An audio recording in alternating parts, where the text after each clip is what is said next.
জয় হিন্দ। দীপ social science ক্লাসে তোমাদের সবাইকে স্বাগত জানাই। আজকে আমি তোমাদের নবম শ্রেণী ভূগোল বিষয় প্রথম ইউনিট টেস্টে যে তিনটে অধ্যায় আছে, গ্রহরূপে পৃথিবী, পৃথিবীর গতিসমূহ এবং সম্পদের যে অধ্যায়, ভারতীয় সম্পদের যে অধ্যায়, সেখান থেকে কিছু সম্ভাব্য প্রশ্ন আমি ঠিক করেছি।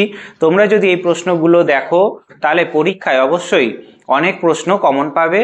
আর এই প্রশ্নপত্রটা তোমরা যদি বাড়িতে প্র্যাকটিস করো, বড় প্রশ্নগুলো যদি লেখো 5 নম্বরের, 3 নম্বরের এবং 2 নম্বরের, তাহলে হুবহু অনেক কটা প্রশ্নই তোমরা এখান থেকে পারবে। প্রশ্নপত্রটা আমি আলোচনা করছি, এমসিকিউ এবং এসএকিউ প্রশ্নগুলো তোমাদের উত্তর করে দিচ্ছি। তোমরা এই ভিডিওটা শেষ পর্যন্ত দেখো। তাহলে চলো দেখো কি কি প্রশ্ন আসতে পারে, সম্ভাব্য প্রশ্ন। তবে দেখে নাও প্রশ্নপত্রটা। এই প্রশ্নপত্রটা যদি তোমরা দেখে যাও ভালো করে, অবশ্যই ফার্স্ট ইউনিট টেস্টে তোমরা অনেক প্রশ্ন খুব সহজে উত্তর করতে পারবে, কারণ এই প্রশ্নগুলো ভীষণ গুরুত্বপূর্ণ। এই 3 মাস তোমরা যেটা পড়েছো, ভারতের সম্পদ, গ্রহরূপে পৃথিবী এবং পৃথিবীর গতিসমূহ যে চ্যাপ্টার, সেই চ্যাপ্টার থেকে এই প্রশ্নগুলো ভীষণ গুরুত্বপূর্ণ। আমি এমসিকিউ, এসএকিউ আর 2 নম্বর প্রশ্নের উত্তর করিয়ে দিচ্ছি। তোমরা 3 নম্বরের প্রশ্ন এবং 5 নম্বরের প্রশ্ন বাড়ি থেকে করে নেবে। তোমাদের প্রথম ইউনিট টেস্টে হবে 40 নম্বরের, সময় থাকবে মোটামুটি 1 ঘন্টা 20 মিনিট। ঠিক আছে, ফার্স্ট ইউনিট টেস্ট। সেখানে এমসিকিউ থাকবে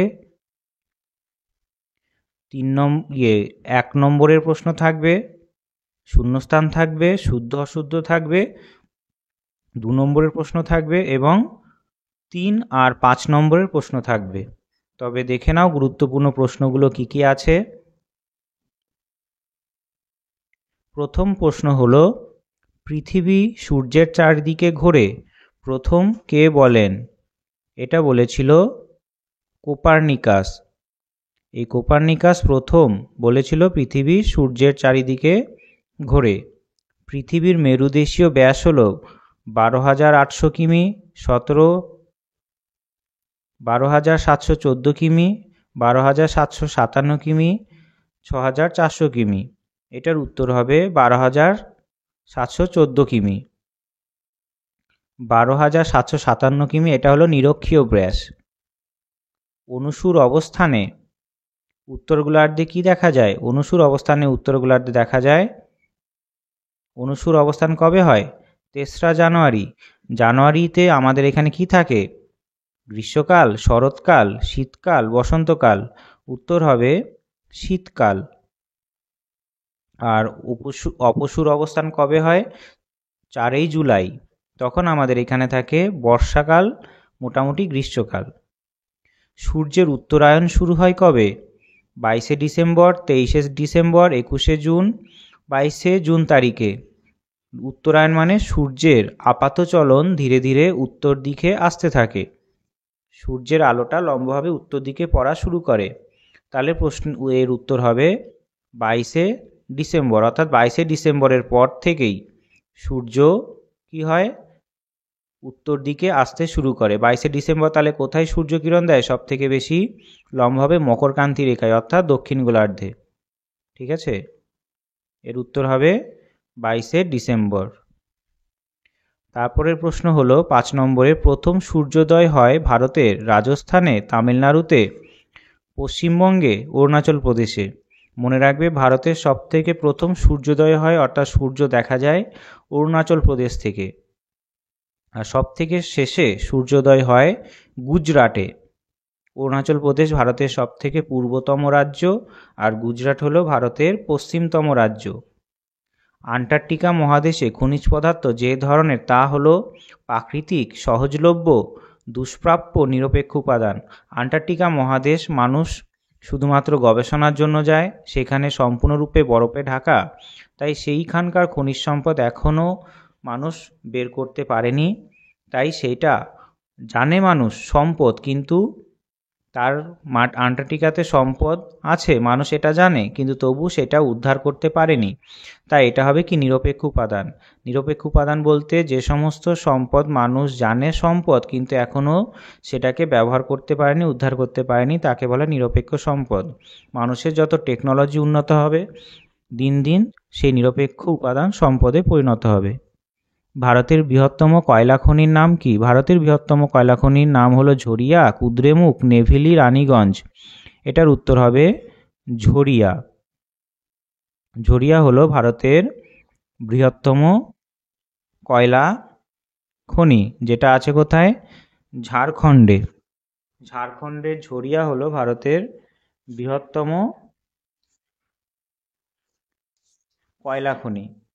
অবশ্যই মনে রাখবে যে ঝাড়খণ্ডের ঝরিয়া হলো ভারতের বৃহত্তম কয়লা খনি।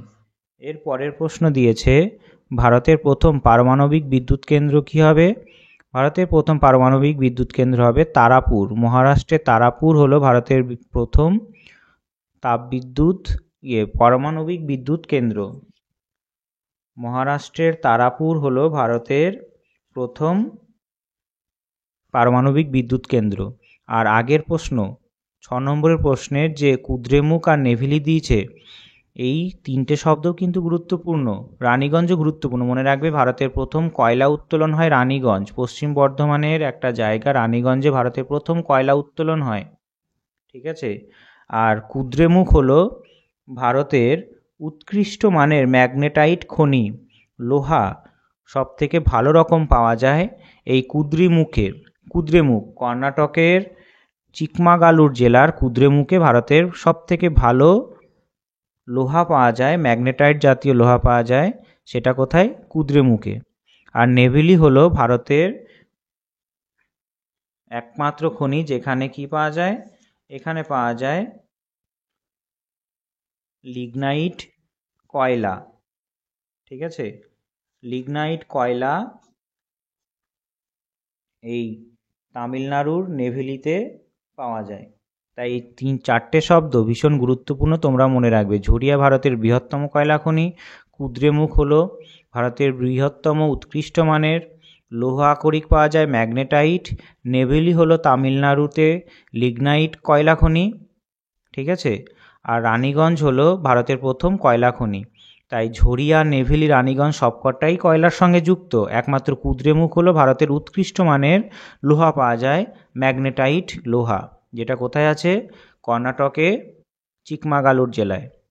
এরপরের প্রশ্ন আমরা পড়েছি এর আগে, হাইলাইটটা করে দিই। তারাপুর হবে ভারতের প্রথম পারমাণবিক বিদ্যুৎ কেন্দ্র, যেটা কোথায় আছে? মহারাষ্ট্রে।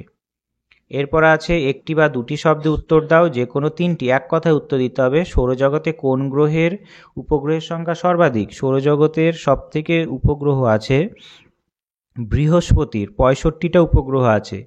আর সেকেন্ড অর্থাৎ তার নিচে আছে 53টি উপগ্রহ শনির। আর পৃথিবীর উপগ্রহের সংখ্যা আছে একটি। আর মনে রাখবে কার উপগ্রহ নেই? বুধ এবং শুক্রের কোনো উপগ্রহ নেই। আমাদের পৃথিবীর যদি বলে যে প্রাকৃতিক উপগ্রহের নাম কি, তাহলে হবে চাঁদ। আর প্রাকৃতিক উপগ্রহকে ইংরেজিতে বলা হয় স্যাটেলাইট, ন্যাচারাল স্যাটেলাইট। তাই পৃথিবীর একটা স্যাটেলাইট হলো চাঁদ। আমরা কোন ছায়াপথে বাস করি? আমরা বাস করি আকাশগঙ্গা ছায়াপথে বা মিল্কি ওয়ে ছায়াপথে। সূর্য কোন দুটি তারিখে নিরক্ষরেখার উপর লম্বভাবে কিরণ দেয়? একটা কিরণ দেয় 23শে সেপ্টেম্বর, আর একবার কিরণ দেয় 21শে মার্চ। তাই এই দিনটায় সারা পৃথিবীতে দিনরাত সমান হয়, তাই বলা হয় এই দুটো তারিখকে বিষুব। বিষুব কথার অর্থ হলো দিনরাত্রি সমান। সম্পদ সৃষ্টি। তারপর 4 নম্বর প্রশ্ন বলছে সম্পদ সৃষ্টির প্রাথমিক উপাদান কোনটি? সম্পদ সৃষ্টির প্রাথমিক উপাদান হলো প্রকৃতি। প্যারাফিন কার উপজাত দ্রব্য? প্যারাফিন হলো পেট্রোলিয়ামের উপজাত দ্রব্য। এরপরে বলেছে পৃথিবীর অনিয়মিত আকৃতির জন্য দায়ী পৃথিবীর কি হবে? শূন্যস্থান। পৃথিবীর অনিয়মিত আকৃতির জন্য দায়ী পৃথিবীর আবর্তন বেগের জন্য তৈরি হওয়া কেন্দ্র বহির্মুখী শক্তি। মনে রাখবে পৃথিবী আবর্তন বেগের জন্য যে কেন্দ্র বহির্মুখী শক্তি তৈরি হয় তার জন্যই পৃথিবীর অনিয়মিত আকৃতি হয়েছে। ঠিক আছে, এর পরের প্রশ্ন বলেছে কোন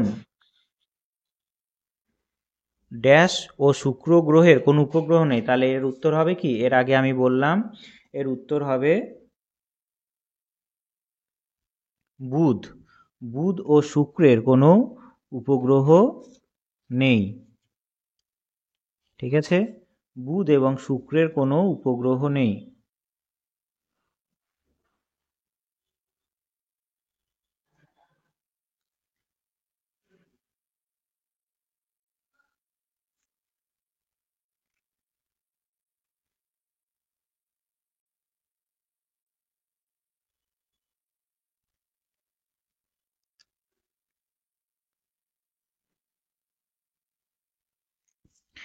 এর পরের প্রশ্ন বলেছে মেরুজ্যোতিকে দক্ষিণ গোলার্ধে কি বলা হয়। মেরুজ্যোতিকে দক্ষিণ গোলার্ধে বলা হয় কুমেরু প্রভা বা অরোরা অস্ট্রালিস, আর উত্তর গোলার্ধে বলা হয় সুমেরু প্রভা এবং অরোরা বোরিওলাইস।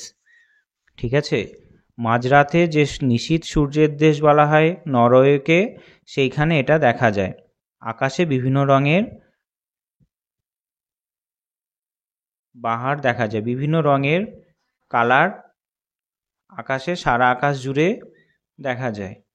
ঠিক আছে, অর্থাৎ সাধারণভাবে যদি বলি আকাশে বিভিন্ন কালারের উপস্থিতি দেখা যায়। এরপরে বলেছে শুদ্ধ অশুদ্ধ নির্বাচন করো।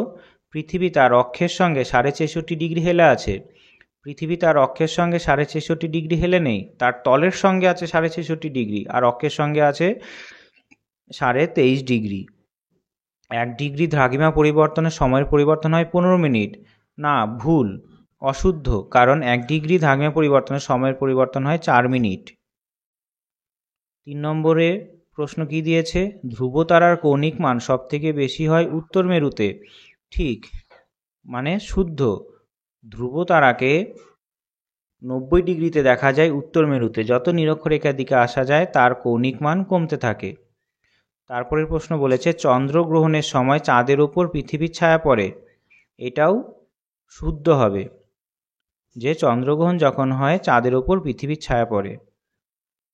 ঠিক আছে, পৃথিবী সূর্যের সামনাসামনি চলে আসে, তার জন্য চাঁদের ওপর কোনো রকম আলো না পড়ায় এই চন্দ্রগ্রহণ হয়। এর পরের প্রশ্ন 5-এর দাগের প্রশ্ন দিয়েছে 2 নম্বরের প্রশ্ন। এখানে কি বলেছে, পৃথিবী মহাশূন্যে আবর্তন করছে কিন্তু আমরা ছিটকে বেরিয়ে যাচ্ছি না কেন। এটা মনে রাখতে হবে, পৃথিবী যবে থেকে তৈরি হয়েছে তবে থেকে সমান গতিবেগেই ঘুরছে তার নিজের অক্ষের চারিদিকে। আর পৃথিবীর যে চারিদিকে ঘুরছে আর আমরা ছিটকে যাচ্ছি না, তার কারণ হলো সমান তালে পৃথিবী ঘুরছে, কোনো রকমভাবেই ব্রেক ধরেনি পৃথিবী, একই তালে ঘুরছে। আর কি, আর পৃথিবীর মহাকর্ষ বা অভিকর্ষজ টানে আমরা পৃথিবীর কেন্দ্রের দিকে আকর্ষিত হয়ে আছি, তাই আমরা পৃথিবী থেকে ছিটকে যাচ্ছি না। যদি কোনো কারণে পৃথিবীর গতিবেগ কমে যায় হঠাৎ করে, আর হঠাৎ করে যদি মহাকর্ষ বলটাও কাজ না করে, তবে আমরা পৃথিবী থেকে ছিটকে যেতে পারি। জিওডের ধারণা দাও। জিওড কি? জিওড হলো পৃথিবীর একটা এমন আকৃতি যেটা আসল আকৃতিকে বোঝায়, অর্থাৎ পৃথিবীর মতো আকৃতি। উত্তর মেরু ওঠা আছে কিছুটা, দক্ষিণ মেরু চাপা আছে, পৃথিবীর মাঝখানটা একটু স্ফীত, দুই মেরু চ্যাপ্টা, অর্থাৎ পৃথিবীর আকৃতি পৃথিবীর মতো। পৃথিবীর আকৃতি কারোর সঙ্গেই তুলনা করা যায় না, কারণ সমুদ্রের জল যদি শুকিয়ে যায় তাহলে মনে করো যে সমুদ্রে সব থেকে বড় খাত আছে জলভাগে মারিয়ানা খাত, প্রায় 11,000 মিটার নিচু, আবার এভারেস্ট আছে 8,848 মিটার উঁচু। তাহলে এই যে এতটা উঁচু একটা জায়গা, পৃথিবীর সব থেকে উঁচু জায়গা হলো এভারেস্ট, যেটা প্রায় 8 কিমি উঁচু, আবার সব থেকে নিচু জায়গা হলো মারিয়ানা খাত, প্রায় 11 কিমি নিচু। তাহলে এত উঁচু নিচু পৃথিবী, তাহলে পৃথিবীকে তো আর গোল বলা যায় না। তাই এই যে পৃথিবীর আকৃতির, উত্তর মেরু উঠে আছে, দক্ষিণ মেরু চাপা আছে, দুই নিরক্ষরেখা বরাবর স্ফীত, তাহলে এই যে পৃথিবীর আকৃতি গোলও নয়, পৃথিবীর আকৃতি পৃথিবীর মতো, এটাকেই জিওড বলা হচ্ছে।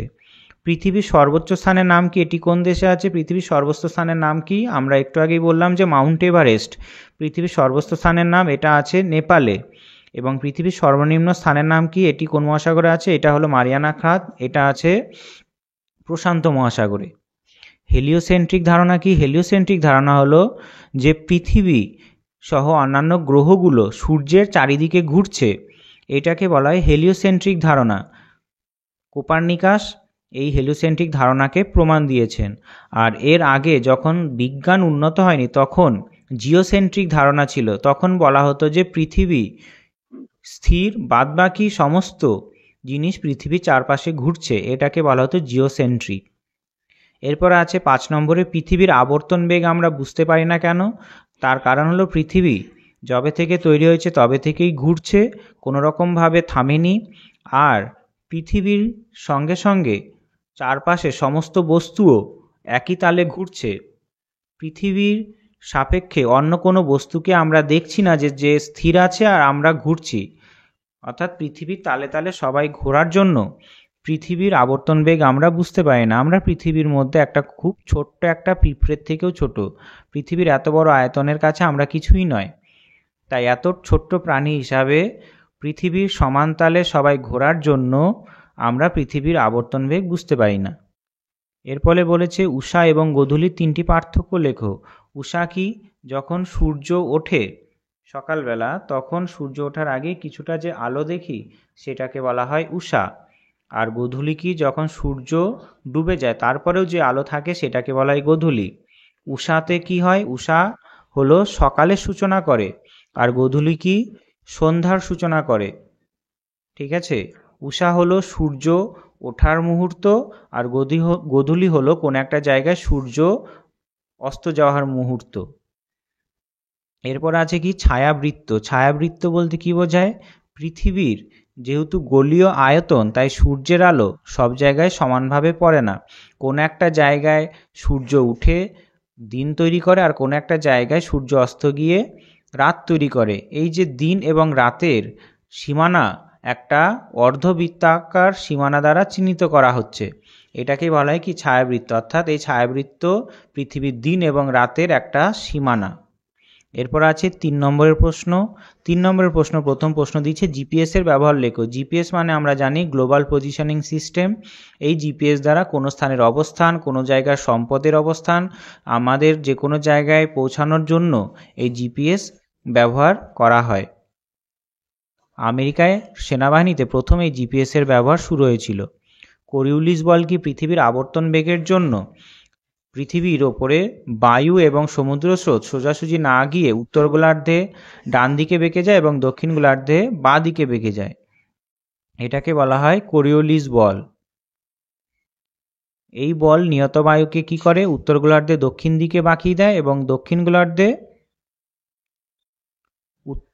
এই কোরিওলিস বল উত্তর গোলার্ধে ডান দিকে বাঁকিয়ে দেয় এবং দক্ষিণ গোলার্ধে বাঁ দিকে বাঁকিয়ে দেয়, সোজাসুজি না গিয়ে এরকম বাঁক তৈরি করে, বাঁকিয়ে দেয়। পুনর্ভব আর অপুনর্ভব সম্পদের পার্থক্য কি? আমরা জানি পুনর্ভব মানে যেগুলো নতুন করে আবার তৈরি হবে, যেমন অরণ্য সম্পদ। আর অপুনর্ভব মানে যেগুলো আর নতুন করে কোনোদিন তৈরি হবে না। যেমন অপুনর্ভব সম্পদের উদাহরণ হলো কয়লা, আর পুনর্ভব সম্পদের উদাহরণ হলো নদীর মাছ, অরণ্য সম্পদ, এইগুলো। ঠিক আছে? অপুনর্ভব সম্পদ যত ব্যবহার করব তত ধীরে ধীরে কমে যাবে, আর পুনর্ভব সম্পদ কমবে না, আবার পুনরায় পৃথিবীতে ফিরে আসবে। খনিজ তেল, কয়লা এবং আকরিক লৌহর 3টি ব্যবহার লেখো। আমরা জানি খনিজ তেল আমাদের যে কোনো ইঞ্জিন চালাতে প্রয়োজন হয়, বিভিন্ন উপজাত দ্রব্যও তৈরি হয়। কয়লা দিয়ে আমরা তাপবিদ্যুৎও তৈরি করি। লৌহ আকরিক দিয়ে আমাদের যাবতীয় স্টিল জাতীয় যা জিনিস আছে সব লৌহ আকরিক দিয়ে তৈরি হয়। তোমরা খুব সহজে পারবে এই প্রশ্নটা। দক্ষিণ ভারতে অধিক সংখ্যক জলবিদ্যুৎ কেন্দ্র সমাবেশের কারণ কি? দক্ষিণ ভারতে অধিক সংখ্যক জলবিদ্যুৎ সমাবেশের কারণ হলো কারণ দক্ষিণ ভারতে খরস্রোতা নদী আছে, পলিমুক্ত নদী আছে, তাই দক্ষিণ ভারতে জলবিদ্যুৎ কেন্দ্র সমাবেশের কারণ। তোমরা বইতে পাবে আরও ডিটেলসে। পারমাণবিক বিদ্যুৎ শক্তির অসুবিধাগুলি কী কী? পারমাণবিক বিদ্যুৎ শক্তিগুলির অসুবিধা হলো এই বিদ্যুৎ শক্তিগুলো থেকে যদি কোনো কারণে ব্লাস্ট হয়ে যায় তাহলে এই বিদ্যুৎ শক্তিগুলো থেকে তেজস্ক্রিয় রশ্মি বেরোবে, মানুষের শরীরের যে জিনগত তথ্য আছে সেগুলো পাল্টে দেবে, আর ভবিষ্যৎ প্রজন্ম বিকলাঙ্গ শিশু জন্ম নেবে, আর কিছু মানুষ মারাও যাবে। নিরপেক্ষ সম্পদ বা উপাদানকে কিভাবে আমরা সম্পদে পরিণত করব? নিরপেক্ষ উপাদানকে সম্পদে পরিণত করার একমাত্র উপায় হলো মানুষের যত টেকনোলজি, মানুষের যত বিজ্ঞান, মানুষের যত সাংস্কৃতিক উন্নতি হবে তত মানুষ যেগুলোই বর্তমানে সম্পদ সংগ্রহ করতে পারছে না, যেতে পারছে না, সেইগুলো আরও সহজ হবে। ঠিক আছে, অর্থাৎ মানুষের সায়েন্স, বিজ্ঞান, টেকনোলজি যত উন্নত হবে নিরপেক্ষ উপাদানকে সম্পদে পরিণত করব। 6 দাগের 5 নম্বরের প্রশ্ন কী কী আছে? 5 মার্কসের প্রশ্ন কী আছে? অবশ্যই ভীষণ গুরুত্বপূর্ণ, পৃথিবীর গোলীয় আকৃতির প্রমাণ দাও চিত্রসহ। তারপরের প্রশ্ন হলো সৌরজগতের বিভিন্ন গ্রহগুলির মধ্যে পৃথিবীতে একমাত্র জীবজগতের আবাসস্থল কেন? অর্থাৎ পৃথিবীতেই কেন মানুষের আবাসস্থল বা জীবজগতের আবাসস্থল গড়ে উঠেছে। তারপর 2 নম্বর প্রশ্ন তোমরা পড়বে গুরুত্বপূর্ণ, পৃথিবীতে কিভাবে ঋতু পরিবর্তন হয় চিত্রসহ ব্যাখ্যা করে, এটার একটা গুরুত্বপূর্ণ প্রশ্ন। আর অথবা দিয়ে আমি দিয়েছি কি কি উপায় অবলম্বন করলে সম্পদের সংরক্ষণ সম্ভব বলে তুমি মনে করো। 3 নম্বরের প্রশ্ন দিয়েছে সম্পদ সৃষ্টিতে মানুষ, প্রকৃতি ও সংস্কৃতির ভূমিকা কি? এটা ভীষণ গুরুত্বপূর্ণ। ঠিক আছে, আর অথবা দিয়ে আরেকটা প্রশ্ন কি? ভারতের খনিজ তেলের বন্টন ও সম্ভাব্য ক্ষেত্রগুলি আলোচনা করো। এই যে 5 নম্বরের বা 5 মার্কসের যে প্রশ্ন আছে এর মধ্যে ভীষণ গুরুত্বপূর্ণ হলো পৃথিবীর গোলীয় আকৃতির প্রমাণ দাও চিত্রসহ। এটা পৃথিবীতে কিভাবে ঋতু পরিবর্তন হয় তার চিত্রসহ ব্যাখ্যা করো এটা। আর সম্পদ সৃষ্টিতে মানুষ, প্রকৃতি ও সংস্কৃতির ভূমিকা আলোচনা করো। এই 3টে প্রশ্ন ভীষণ গুরুত্বপূর্ণ, তোমাদের যদি তৈরি করা না থাকে অবশ্যই তোমরা তৈরি করে নেবে। তবে বোঝা গেল ফার্স্ট ইউনিটের জন্য কোন কোন প্রশ্নগুলো পড়তে হবে। 2, 3 এবং 5 নম্বরের। তবে তোমরা বাড়িতে এই প্রশ্ন সেটটা প্র্যাকটিস করলে তোমাদের অনেক সুবিধা হবে। বাছাই করা প্রশ্ন তোমরা যদি করে যাও পরীক্ষায় সব প্রশ্নের উত্তরই করে আসবে। তোমরা 5 নম্বরে যে প্রশ্নগুলো বললাম যদি তৈরি হওয়া না থাকে, এই যে 1, 2 আর এই 3 দাগের প্রশ্ন, তাহলে তোমরা বাড়িতে অবশ্যই ছবি সমেত চিত্রসহ প্র্যাকটিস করে নেবে। ঠিক আছে, তোমরা চ্যানেলটা যদি সাবস্ক্রাইব না করে থাকো অবশ্যই সাবস্ক্রাইব করে বেল আইকনটা টিপে রেখো, যাতে আমি যদি কোনো ক্লাস এবং প্রশ্ন দিই তাহলে তোমাদের সবার আগে নোটিফিকেশান পাওয়ার জন্য। ঠিক আছে, আর বন্ধুদেরকেও শেয়ার করতে পারো। এইরকম ক্লাস এবং এইরকম প্রশ্নপত্র আমি আবার ভবিষ্যতে দেব, যাতে তোমরা খুব সহজেই পেয়ে যেতে পারো দ্রুততার সঙ্গে। তাই চ্যানেলটা তোমাদের ফলো করে রাখবে আর সাবস্ক্রাইব করে নোটিফিকেশান আর বেল আইকন টিপে রাখবে, আর বন্ধুদেরকেও শেয়ার করে রাখবে। ঠিক আছে, তবে আজকের জন্য এইটুকুই। ভালো থাকবে। গুড বাই, টেক কেয়ার, জয় হিন্দ।